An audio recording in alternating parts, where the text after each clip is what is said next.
আম খাওয়ার পরে খাবেন না। আম খাওয়ার পরে 5 ধরনের খাবার খাওয়া যাবে না, খাইলে আপনার রোগ হবে। আর আল্লাহ তাআলা কোরআনে বলেছেন ওয়ালা তুলকু বিআইদিকুম ইলা তাহলুকা, যে কাজটা তোমাকে ধ্বংসের দিকে ঠেলে দেয় এমন কোন কাজে নিজেকে ঠেলে দেওয়া যাবে। তাহলে 1 নাম্বার যে খাবারটি আপনি খাবেন না, আম খাওয়ার পরে পানি খাবেন না। এটা পানি খেলে আপনি অ্যাসিডিটির সমস্যায় ভুগতে পারেন, কারণ এই আমের ভেতরে এমনিতেই প্রচুর পরিমাণে একটা পানি জাতীয় খাবারের ভাবটা আছে না নাই।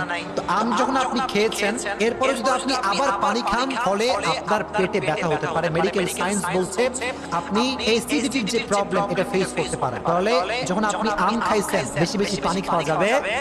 2 নাম্বার, আম খাওয়ার পরে দই খাবেন না। কি খাবেন না প্রিয় ভাইরা? কারণ দই খেলে মেডিকেল সায়েন্স বলছে আমের পরে আম খাওয়ার পরে কেউ যদি দই খায় তার অ্যালার্জির প্রবলেম হতে পারে। কিসের প্রবলেম হতে পারে? অ্যালার্জি। আবার অনেকে দেখা যায় দুধ আম মিক্স করে খায়, অনেকে আছে এরকম। তাহলে দুধ আর আম মিক্স